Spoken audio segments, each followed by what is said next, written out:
Sur F1, quelle est la signification de votre présence aujourd'hui avec Noam Anwar?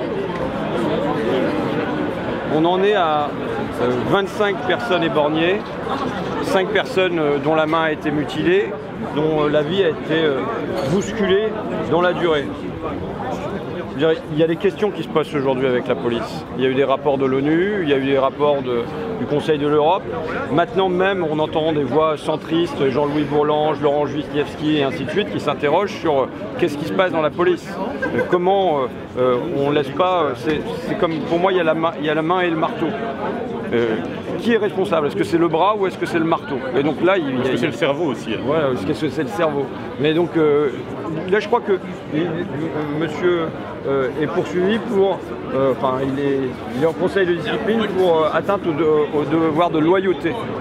Mais la loyauté, il l'a. Mais c'est la loyauté à l'égard des gens et pas à l'égard seulement de l'institution policière, d'exemplarité.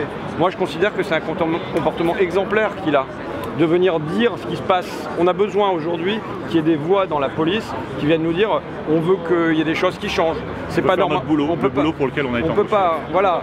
Là, on est dans un temps où c'est comme si le bras demandait au marteau de taper plus et plus fort. Eh ben, il y a un refus de ça dans la société.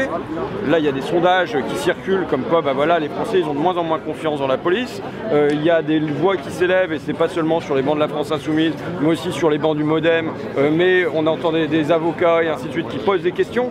Eh bien, c'est ça en tout cas, qu'il y ait des voix qui puissent s'exprimer à l'intérieur de la police, qui s'interrogent sur la place de la police dans la démocratie. Et là, ce qu'on va venir interroger cet après-midi aussi, c'est la place de la démocratie dans la police. Est-ce que les policiers sont devenus en quelque sorte les porte-parole de sociaux du gouvernement? Non, mais je pense que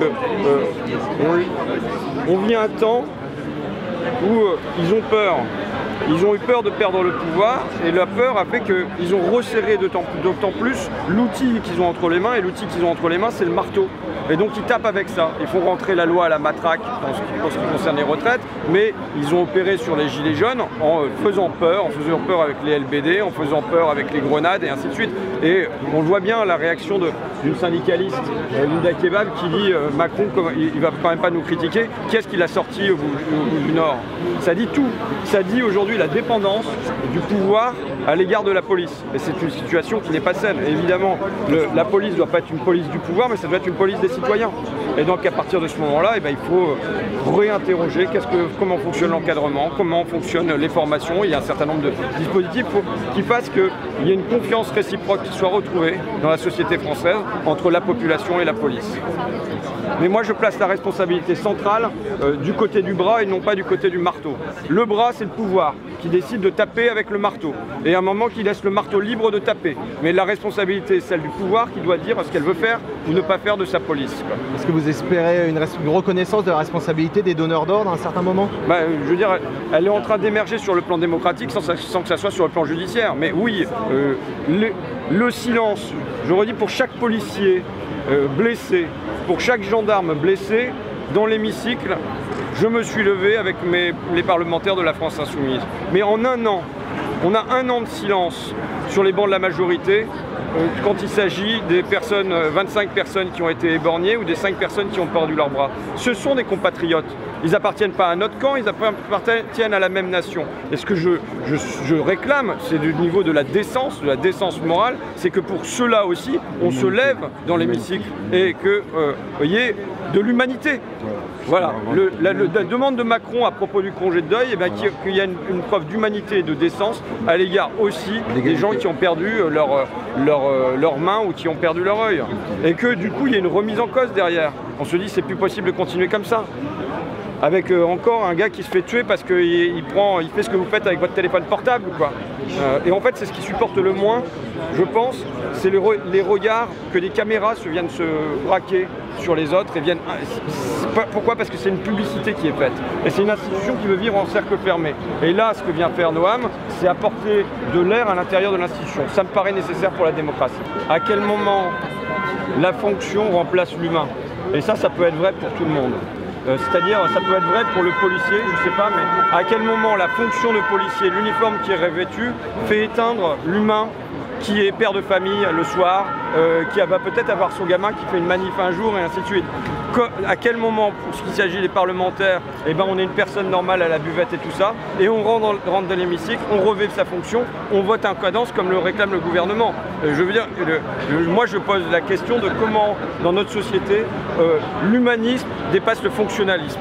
Comment l'humanité dépasse l'efficacité, la fonction, être un rouage dans une machine, quoi. En tout cas, moi je salue en tout cas la présence d'un parlementaire, donc qui est un représentant du peuple, qui peut se déplacer sans une armée de garde du corps aujourd'hui, parce que c'est un fait exceptionnel. C'est-à-dire que quand on a aujourd'hui un membre du gouvernement qui se déplace, on a minimum un escadron de gendarmerie ou une compagnie de CRS autour.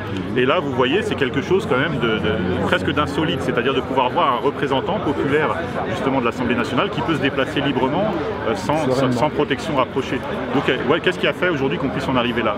En tout cas, pour ce qui est effectivement des victimes parmi les manifestants ou parmi les CRS, pour moi, on n'est qu'un seul et même peuple, justement. On recentre l'humain, c'est-à-dire que moi, je suis un humain, je suis un citoyen français, et il n'y a pas de dichotomie justement entre ce que je suis quand je revêt l'uniforme et ce que vous êtes, vous, en fait, au quotidien. Vous voyez, on est un service public, en fait, on a tendance à l'oublier, mais la police est un service public. Voilà, tout simplement. Merci.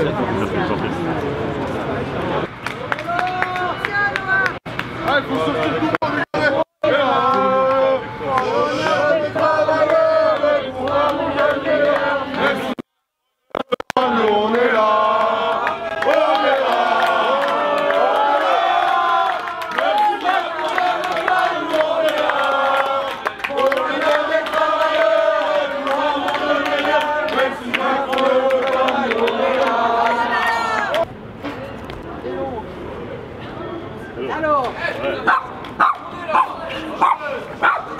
c'est quoi cet exercice de maintien en position. Dans le froid, quand même, les camarades. Ouais, bah merci d'être là, il y a des résistants là, des gens moulins on a attendu plus de 3 heures. Hein, quand même. Bah franchement, ouais, c'était nous aussi, j'ai envie de dire, on a été cuisinés. Hein.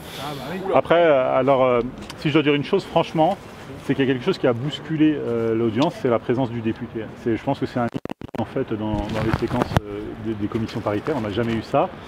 Donc le député, déjà, bon, au départ, ça devait commencer à 14h15, ça a plutôt commencé aux alentours de 15h. On a changé de salle, il y a eu toute une organisation. L'annonce de la venue du député, ça a été une surprise, ça a été annoncé ce matin. Et ça a conditionné quand même la suite. Même si à un moment, il a été entendu en tant que témoin, l'audience a commencé.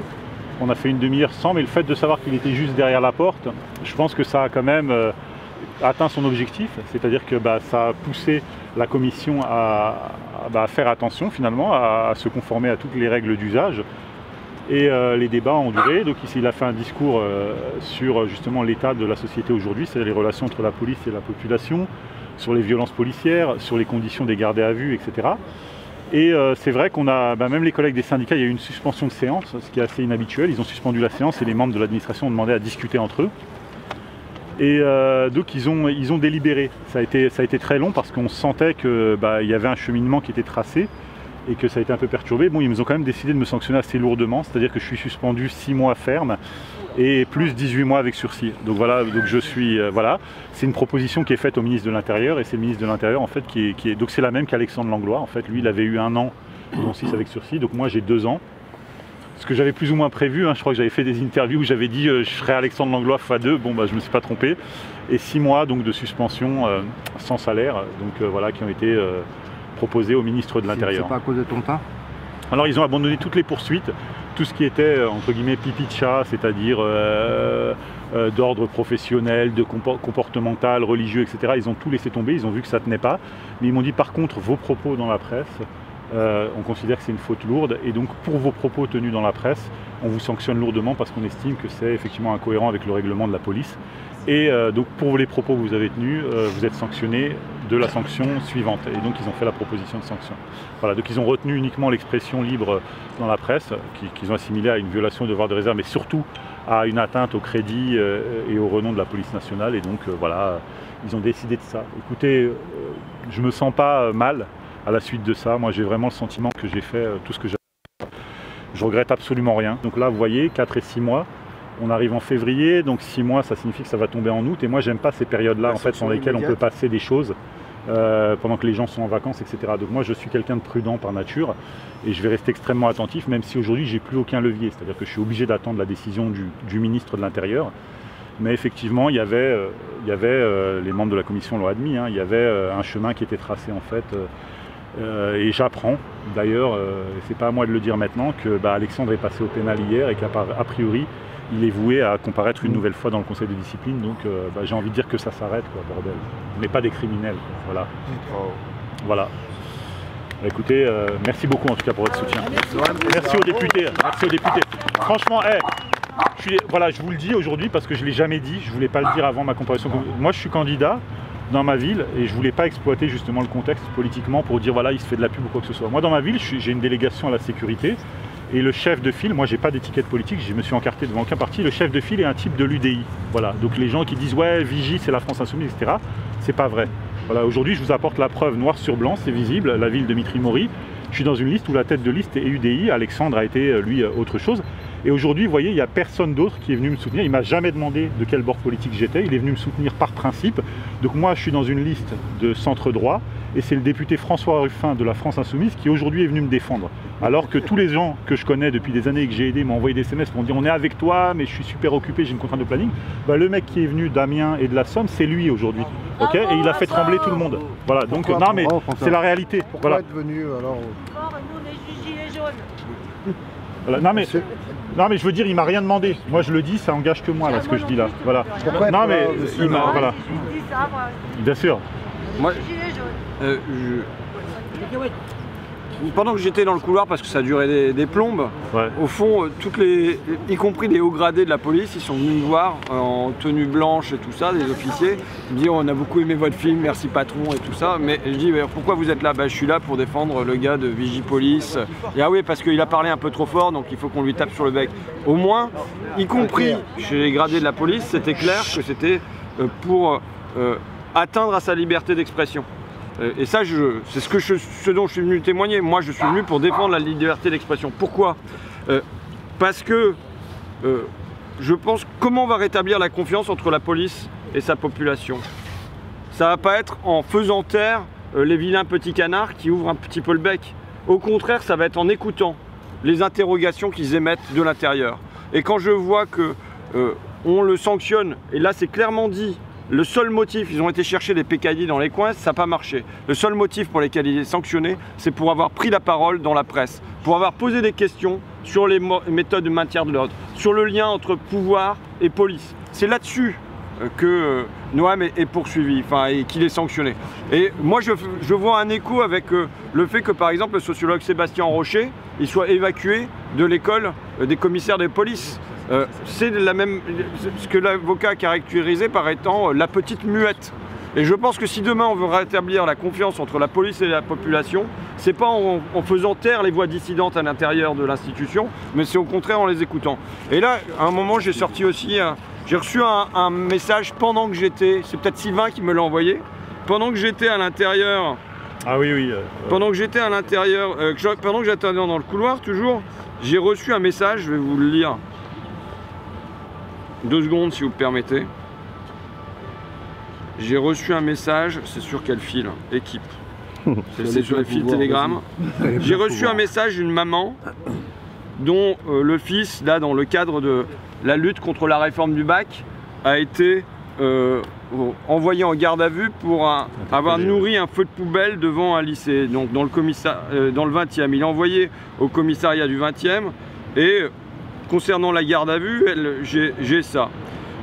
Ils sont seuls dans des cellules sans aucune information de ce qui allait se passer. Cellule odeur est insupportable. Ils n'ont pas été informés qu'ils allaient rester la nuit. À chaque fois qu'ils ont demandé l'heure, on leur répondait après. Mon fils a demandé du papier toilette, le policier lui a dit « je reviens », il n'est jamais revenu. Lorsqu'on lui a amené son repas le vendredi soir, le policier lui a dit « fais attention, c'est brûlant ». En fait, le plat n'était même pas décongelé. Ils sont réveillés la nuit toutes les 2-3 heures pour être fouillés. Mon fils avait enlevé son t-shirt et son pantalon pour se faire un oreiller. Excusez-moi, et se protéger de la lumière pour essayer de dormir. Un policier est venu dans la nuit et lui a demandé s'il avait froid. Il lui a répondu oui et ce dernier lui a pris son t-shirt et son pantalon. Mon fils a vomi pendant la nuit à plusieurs reprises. Il a sonné longtemps, très longtemps et ainsi de suite. Sur les conditions de garde à vue, moi la question que j'ai posée au conseil de discipline, c'est est-ce que ces policiers-là, il va y avoir un conseil de discipline pour eux? Est-ce qu'il va y avoir une enquête pour eux ou est-ce que ça ne va pas avoir lieu et les seuls qui vont être poursuivis, c'est ceux qui viennent mettre cette manière de faire la police là en lumière. Et voilà, c'est ça, on est là dans un évident 2 poids 2 mesures où celui qui ouvre un petit peu son bec, eh ben, il se fait taper dessus et il se prend 6 mois de sanction et on veut le faire taire et l'objectif c'est de le faire taire. Et de l'autre côté, ceux qui mettent en place une police qui n'est pas digne des citoyens et qui n'est pas digne de la République, eh bien eux vont pas être gênés, il ne va pas y avoir de conseil de discipline pour eux. Donc on est dans un évident 2 poids 2 mesures. Oui, c'est tous les lanceurs d'alerte aujourd'hui sont, voilà, on voit où ils sont et on voit les sanctions qui... Ah, surtout, voilà, restez... On va voir j'y aille, les camarades. Bah, merci beaucoup François, franchement, mon éternelle reconnaissance, bon. Merci. Et bon courage à vous, et puis donc il ne faut pas que Noam il se taise, il faut que les voix qui existent dans le pays et qui veulent plus de dignité dans l'hôpital, dans les écoles et aussi dans la police, elles puissent continuer à se faire entendre. Et voilà, faut pas qu'on nous fasse baisser la tête. Je vous remercie. Dernière question, niveau moral, comment tu te sens? Fatigué, franchement j'ai même pas l'énergie d'être en colère en fait. Voilà.